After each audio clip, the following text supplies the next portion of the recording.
আসসালামু আলাইকুম ওয়া রাহমাতুল্লাহি ওয়া বারাকাতুহু। সুপ্রিয় শিক্ষার্থী এবং সম্মানিত অভিভাবকবৃন্দ ও শ্রোতাবৃন্দ যারা আমাকে দেখছেন, সবাইকে জানাই ড্রিম প্যারাডাইস টিচিং হোমের পক্ষ থেকে আন্তরিক অভিনন্দন ও শুভেচ্ছা। আজকে আপনাদের সাথে আমি নতুন একটা কৌশল নিয়ে আলোচনা করব, যেটা হলো বহু নির্বাচনী, অর্থাৎ এক কথায় নৈবেত্তিক। আমরা জানি গণিতে 70 নম্বরের সৃজনশীল পরীক্ষা দিতে হয় এবং 30 নম্বরের বহু নির্বাচনী দিতে হয়। এই 30 নম্বরের বহু নির্বাচনীর মধ্যে বাধ্যতামূলকভাবে 10 পেতেই হবে, অর্থাৎ পাস মার্ক হলো 10। অনেক সময় স্কুল পরীক্ষায় অথবা বোর্ড পরীক্ষায় দেখা যায় যে আপনি সৃজনশীল 70-এর মধ্যে হয়তো প্রায় 45 বা 50 তুলে ফেলছেন, কিন্তু গণিতে দেখা যায় যে হয়তো 10 অথবা 9 পাইলে তো এটা ফেল, এটা হলো ফেল। হ্যাঁ, 8 পাইলেও ফেল, হয়তো 10 তুলতেও পারতেছেন না। অথবা দেখা যায় যে আপনি এখানে এত ভালো করেছেন যে বহু নির্বাচনীতে মাত্র 10, তার মানে 50 আর 10 60 নাম্বারটা এমএনএস এর মধ্যে থেকে গেল। তো এখানে যদি একটা ভালো নাম্বার আশা করতে চান, 30-এর মধ্যে অন্তত 27, 28 এই নাম্বারটা আশা করতে চান, আপনাকে অবশ্যই বহু নির্বাচনী প্র্যাকটিস থাকতে হবে এবং বহু নির্বাচনীর মধ্যে আপনাকে অবশ্যই কি করতে হবে, ভালো করতেই হবে। তো এখন অনেকে এই সমস্যায় পড়েন, বহু নির্বাচনী হয়তো কোনো প্রত্যেকটা অধ্যায় থেকে যেহেতু বহু নির্বাচনী আসছে, অনেকে এই সমস্যায় পড়েন যে দেখা যায় যে কিছু কিছু অধ্যায় থেকে খুব ভালো করে বহু নির্বাচনীগুলো আমরা আয়ত্ত করছি, আবার দেখা যায় কিছু কিছু বহু নির্বাচনীগুলো আমরা আসলে আয়ত্ত না করার কারণে, আমরা না জানার কারণে আমরা আনসার করতে পারছি না। তো সেটা মনে করে আমি বহু নির্বাচনীর উপর কয়েকটা ক্লাস তৈরি করেছি। আমার আজকের ক্লাসটা হলো সেট ও ফাংশন সম্পর্কিত বহু নির্বাচনীর সমাধান। এবং দেখা যায় যে প্র্যাকটিস যদি না করা হয়, এই যে বহু নির্বাচনী, এখানে 5টা বহু নির্বাচনী আছে, এই 5টা বহু নির্বাচনী কিন্তু এক একটা অঙ্ক।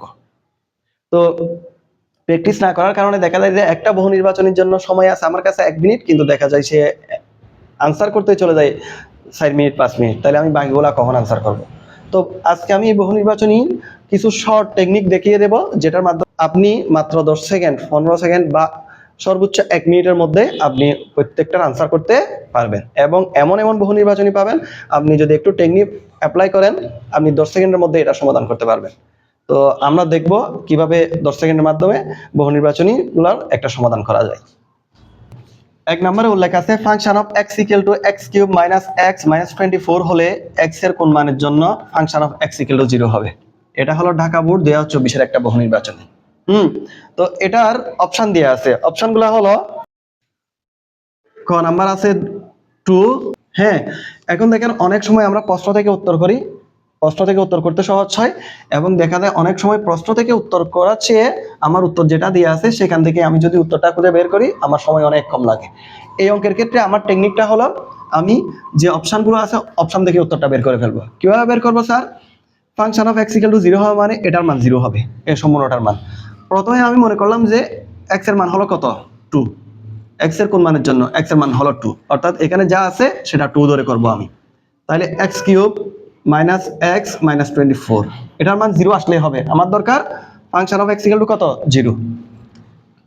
ইকুয়াল টু এক্স এর মান যদি 2 ধরি, 2 কিউব মাইনাস এক্স এর মান 2 ধরলাম মাইনাস 24, 2 কিউবে কত হয় 8 মাইনাস 2 মাইনাস 24। এই তিনটা ক্যালকুলেশন করলে কি 0 আসবে? নিশ্চয়ই না, 0 আসবে না। এই তিনটা ক্যালকুলেশন করলে হচ্ছে মাইনাস 18, তাইলে ক নাম্বারটা হচ্ছে না। আমার খ নাম্বারটা চেক করি, 3 দিয়ে চেক করি। আগে এক্স এর মান আমি 2 ধরছিলাম, এখন এক্স এর মান কত ধরবো, 3 ধরবো, তাও ধারা হলো এটাই, 24 ইকুয়াল টু এক্স এর মান কত ধরলাম, 3। 3 কিউব মাইনাস এক্স এর মান কত ধরবো, 3 মাইনাস 24। হ্যাঁ, তাইলে 3 কিউব হয় 27 মাইনাস 3 মাইনাস 24, 27 থেকে 3 গেলে 24, 24 থেকে 24 গেলে 0। কত সহজে আমি করে ফেলছি। আমি যদি প্রশ্ন দিয়ে আনসারটা বের করতে যাই, আসলে আমার অনেকক্ষণ সময় যাবে। এটা অনুশীলনী 3.4 এর একটা অঙ্ক, বাক্সের উপপাদ্য, এটাও করা যায়। তো আপনি যদি সহজ টেকনিকে এটা করতে পারেন, এটা আপনার 10 সেকেন্ডও লাগবে না। অনেকে দেখা যাবে যে মুখে মুখে মান বসাই করে ফেলতেছে। এক্স কিউবের মান 27, এক্স এর মান 3, 27 থেকে 3 গেলে 24, 24 থেকে 24 গেলে 0, তাহলে function of x equal to হবে 0। তার মানে এটার উত্তর হলো কত, 3। এই আমি উত্তরটা পরীক্ষার খাতায় দাগাই ফেললাম, বরাট করে ফেললাম। তাহলে আমার এই কাজটা করতে, যারা বুঝতেছে শর্টকাট টেকনিকটা, এই কাজটা করতে ওদের জন্য 10 সেকেন্ডও লাগবে না। এখন 2 number function of x equal to x square minus 5x plus 6 function of x equal to 0 হলে x ইকুয়াল টু কত?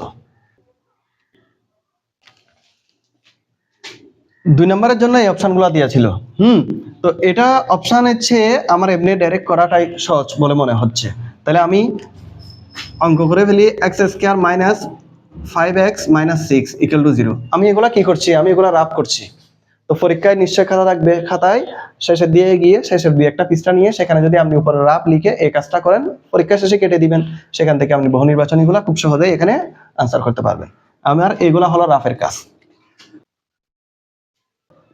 বা x square minus plus 6 equal to 0 মধ্যে দিব কি মাইনাস, ভাঙবো আগে 6 কে, 3 দুগুণে 6, 3 দুগুণে কত 6, অর্থাৎ একটা হলো 3x আর একটা হলো কত 2x। হ্যাঁ, বা x টা কমন নিলাম, x minus 3 minus 2 x minus প্লাসে মাইনাস 3 ইকুয়াল টু 0। অনেকে এখান থেকে ডাইরেক্ট উত্তর লিখে দিতে পারবে, যারা অঙ্কগুলা বুঝে আর করতেও হচ্ছে না। আমি এতটুকু রাফ করছি, এখান থেকে উত্তরটা লিখে দিব আমি। সুতরাং x মাইনাস 3 যদি আমি কমন নিই, আর তাই কি x মাইনাস 2 ইকুয়াল টু কি হয় 0, অর্থাৎ 3 দুইটা থেকে একটা, x মাইনাস 2 ইকুয়াল টু 0। তার মানে x এর মান একবার আসলে 3 মাইনাস 3 আসবে না, হয় দিলে x মাইনাস 3 ইকুয়াল টু 0। অঙ্ক এভাবেই হয় আর কি, x ইকুয়াল টু 3, এখানে মাইনাস ছিল, বিয়োগ পাশে গেলে প্লাস 3, আর এদিকে মাইনাস 2 ছিল, এটা হবে x এর মান 2, অর্থাৎ একবার x এর মান 3 আসতেছে, আবার x এর মান কত আসতেছে 2 আসতেছে। তাইলে এই যে ক নাম্বার, অর্থাৎ x এর মান একবার 2 অথবা x এর মান কত হতে পারে 3 হতে পারে। তাহলে আমি এখানে লিখে দিলাম, আপনারা বৃত্ত ভরাট করবেন আর কি। বৃত্ত ভরাট কোনটাতে হবে? ক নাম্বারে। এরপরে 3 number function of y equal to, ধারা যেটা দেয়া আছে সেটা হলে ফাংশন অফ মাইনাস হাফ এর মান কত, এটাও করতে হবে, অর্থাৎ y এর মান বসাতে হবে মাইনাস হাফ।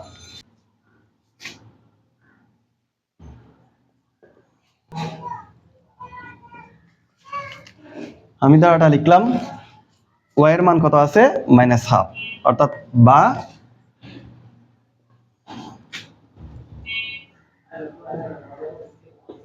এটা বসানো মানে হলো y এর মান বসাতে হবে মাইনাস হাফ বসাতে হবে। আমি এই কাজটা রাফ করছি, এখান থেকে উত্তরটা আমি এখানে লিখে দিব, অর্থাৎ পরীক্ষার খাতায় বৃত্তটা ভরাট করব। ইকুয়াল 1 প্লাস y এর একটা মান আছে মাইনাস হাফ, স্কয়ার বসাই দিলাম, plus minus half cube y এর মান মাইনাস হাফ স্কয়ার, 1টা বসালাম, প্লাস মাইনাস হাফ স্কয়ার মানে হলো মাইনাস স্কয়ারে প্লাস হয়ে যায়, মাইনাস স্কয়ার কি হয় প্লাস, কেননা পাওয়ার যদি জোড় সংখ্যা হয় মাইনাস স্কয়ার থাকলে প্লাস হয়ে যায়, আর যদি পাওয়ার বিজোড় সংখ্যা হয় তাই মাইনাস হাফ হোল কিউব যদি হয় সেটা মাইনাস হয়। তাইলে 1 স্কয়ার হয় 1 আর 2 স্কয়ার হয় 4। হ্যাঁ, এদিকে মাইনাস কিউব আছে না, কিউব থাকা মানে এখানেও মাইনাস চলে আসবে, কেননা মাইনাস 3টা, তাহলে মাইনাস 3টায় মাইনাস আসে, আর মাইনাসে প্লাসে কি হয় মাইনাস, মাইনাস কিউবে মাইনাস, আর মাইনাসে প্লাসে কি হয় মাইনাস। এখন 1 কিউবে হয় 1, 2 কিউবে হয় কত 8, 2 কিউবে হয় 8। ঠিক একইভাবে এখানে বসে 1/4। হ্যাঁ, তাইলে এখন আমি যা করতে পারি, লসাগু নিলাম 4, 4 একে 4 প্লাস 4 দিয়ে 4 কে ভাগ করলে 1, 1 দিয়ে 1 কে গুণ করলে 1, 4 দিয়ে 8 কে ভাগ করলে 2 মাইনাস 2, নিচে হয় 1/4। আপনাকে বহু নির্বাচনে অ্যান্সার করার জন্য এভাবে রাফ করতেই হবে কিছু কিছু অঙ্কের। তো আপনি যদি আগে থেকে চর্চায় থাকেন দেখবেন যে খুব দ্রুত হয়ে যাচ্ছে অঙ্কগুলো করতে। ইকুয়াল টু এই 4টা বসাচ্ছি, 4 একে 5, 5 থেকে 2 গেলে কত 3, ইন্টু 4 এটাও উপরে যাবে, 1 নিচে আসবে, হরেরটা লব লবেরটা হর, 4 4 কাটা, তাহলে 3। তাহলে এটার উত্তর লিখতে পারি আমি 3। এবার function of x equal to এত হলে ফাংশন অফ -1 এর মান নির্ণয় করো। এটা হলো ঢাকা বোর্ড 2024।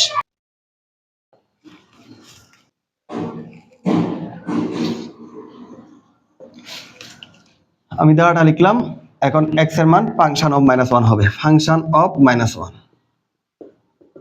তাহলে এটা কত হচ্ছে -1 whole to the power 4 -7, x এর মান -1 আছে, -1 হোল কিউব -5। তাহলে -1 এর উপর যদি পাওয়ার জোড় সংখ্যা থাকে তাহলে সেটা প্লাস হয়, আর 1 টু দি পাওয়ার 4 এ হয় 1। -1 হোল কিউব আছে, -1 হোল কিউব মানে হলো যে -1, কেননা পাওয়ার যদি বিজোড় সংখ্যা হয় সেটা মাইনাস হয়, -1 মাইনাস মাইনাসে কি হয় প্লাস, তাইলে 1 কিউব হয় 1, 7 একে 7, আর এদিকে -5, 8 থেকে 5 গেলে কত হয় 3। এই যে এখানে আমরা কত বসাই দিচ্ছি, 3 বসাই দিচ্ছি। কত সহজ বিষয়। তাহলে এরপরে 5 number, function of x equal to 3/x plus 1 হলে function of 1/x equal to কত? এটা হলো বরিশাল বোর্ড 2024 এর একটা অঙ্ক। কার মান বের করতে হবে? ফাংশন অফ 1/x এর মান, এটা মান বের করতে হবে, বা ফাংশন অফ 1/x, অর্থাৎ এটা বসানো মানে হলো x এর মান হলো 1/x, x এর মান 1/x।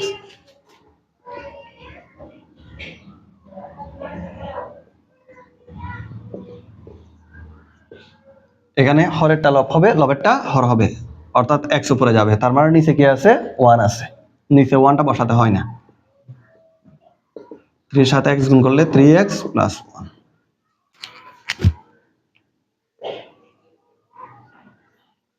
তাইলে এইভাবেই আপনি পরীক্ষায় বহু নির্বাচনী প্রশ্নগুলোর আনসার করতে পারবেন। আপনাকে একটু চর্চায় থাকতে হবে, আর এখানে শর্টকাট যে বিষয়টা, এই শর্টকাট বিষয়টা আপনাকে অবশ্যই জানতে হবে, আর নয়তোবা হয়তো আপনাকে আন্দাজের উপর দেখাইতে হবে, আর নয়তোবা হয়তো দেখাইছেন কিন্তু এটা ভুল। তো এখানে যে অঙ্কগুলো দেওয়া হয়েছে সবগুলা প্রায় একই টাইপের অঙ্ক। আপনি যদি মোটামুটি ক্লাসটা একটু ভালোভাবে মনোযোগ সহকারে দেখেন, তাহলে এই ধরনের যত ধরনের সমস্যা থাকতে পারে আপনি সমস্যাগুলো সমাধান করতে পারবেন। আজকের ক্লাস এতটুকুই। আল্লাহ হাফেজ।